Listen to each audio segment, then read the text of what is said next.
કે એક નિર્ણય કરવો કે આપણે સારામાં સારો અભ્યાસ કરવો છે, સારામાં સારી ડિગ્રી પ્રાપ્ત કરવી છે. કારણ કે વિદ્યાર્થી જીવન ફરી વખત આવતું નથી. એમ આઈ રાઈટ ઓર રોંગ? તમે એક ધંધો કરો, એમાં ચૂક થાય તો કદાચ બીજો ધંધો મળી જાય, પણ વિદ્યાર્થી જીવન એક વખત પસાર થયું પછી ફરી વખત વિદ્યાર્થી જીવન મળતું નથી. અને ભગવાને આપણને અહીંયા તમે બેઠા છો એ બધાની વાત કરું છું, આવા સારા પરિવારોમાં તમને જન્મ આપ્યો છે.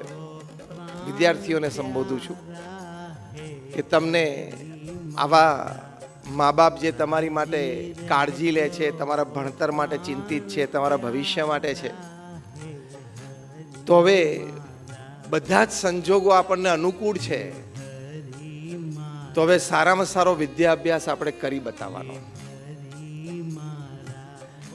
એક નિર્ણયની આ વાત છે. It's a decision, and if you decide you can. આપણે નક્કી કરીએ તો આપણે ચોક્કસ કરી શકીએ છીએ. કેવા વિદ્યાર્થીઓ કેવી પરિસ્થિતિમાં, કેવા સંજોગોમાં કેવું ભણ્યા છે અને કેવું કાર્ય કર્યું છે, એ પણ થોડા પ્રસંગો વિદ્યાર્થીઓ જાણી રાખવા જોઈએ. અને આવા 2-4 પ્રસંગો હૃદયમાં ઘર કરી રાખવા જોઈએ. 2018ની સાલમાં કર્ણાટકા એસએસસી બોર્ડનું રિઝલ્ટ એ ડિક્લેર થયા. એમાં એક વિદ્યાર્થીનું નામ મોહમ્મદ કૈફ એ સમગ્ર સ્ટેટમાં પ્રથમ સ્થાને ઉત્તીર્ણ થયા. 650 માર્ક્સમાંથી એમને માર્ક્સ મળે. 5 વિષયો 100 માર્કના હતા અને એક વિષય એ 150 માર્કનો હતો. એટલે 650 માર્ક્સમાંથી ટોટલ એને માર્ક્સ મળે. 650 માંથી 625, એક પેપર 125 માર્ક્સનું હતું. Out of 625 the marksheet is produced. તો 625 માંથી એને 624 આવ્યા. જેમ ઘણા બધા વિદ્યાર્થીઓમાંથી ઓહ નીકળી ગયું. મને છે કે અહીંયા સંભળાયું. Is it an extraordinary performance? Tell me loudly. It is a real extraordinary performance. અને એ માર્કશીટ આપણા હાથમાં આપણા નામની હોય, કેવી મજા આવે.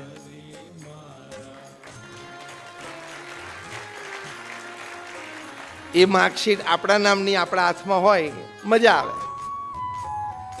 અને પેલી આમ ધજા ફરકાવી એમ આખા ગામમાં ને સોસાયટીમાં ને આપણા બિલ્ડિંગમાં ને જ્ઞાતિમાં ને વોટ્સએપ પર ફોટો પાડીને વાયરલ બધું કરીએ કે નહીં?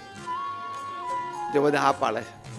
અને ખોટું નથી, આઈ એપ્રિશિએટ. આવું સારું પરફોર્મન્સ હોય એટલે દરેકને આનંદ હોય.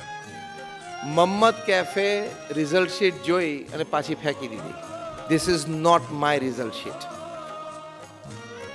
If it is Mohammad Kaif at the top, it should be 625 on 625. શું ખુમારી હશે આ વિદ્યાર્થીની કે મારું નામ જો રિઝલ્ટ શીટમાં લખવાનું હોય ને તો પછી 625 માંથી 625 હોય, 624 ના હોય. Recheck all the papers. અને રીચેક થયા એટલે સોશિયલ સાયન્સીસમાં 1 માર્ક કાપેલો તો એ એક્ઝામિનરને એમ થયું કે ના, 1 માર્ક કાપવો ન જોઈએ. એ માર્ક એનો ન કાપ્યો અને પાછી માર્કશીટ બની 625 માંથી 625. તમે ગૂગલ ઉપર જઈને આ સ્ટોરી વાંચી શકો છો. Mohammad Kaif 2018 Karnataka state board results. પછી એને રિઝલ્ટ શીટ હાથમાં લીધી અને સામે એવા વિદ્યાર્થીઓ હોય કે આઈસ નીકળી ગયા.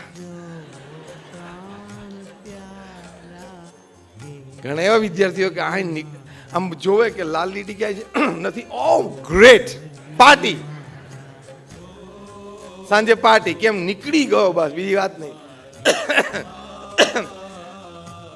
5-6 સબ્જેક્ટ માંથી 2-3 જગ્યા ભરાઈ જવાનો હતો, એના બદલે નીકળી ગયો. That is the whole range. તમે બધા જે વિદ્યાર્થીઓ અહીંયા બેઠા છો, એ વિદ્યાર્થી આવો સંકલ્પ કરો આને કહેવાય શ્રેષ્ઠતાનો સંકલ્પ. The wish for excellence. એ અત્યારથી એક વિદ્યાર્થી અવસ્થાથી, તમારી કિશોર યુવા અવસ્થા છે ત્યારથી આવા વિચારો, આવી એક આદતો અને આવું પણ રાખવું. ચલો આપણે 625 માંથી 625 ની આપણે વાત દરેક માટે નથી કરતા,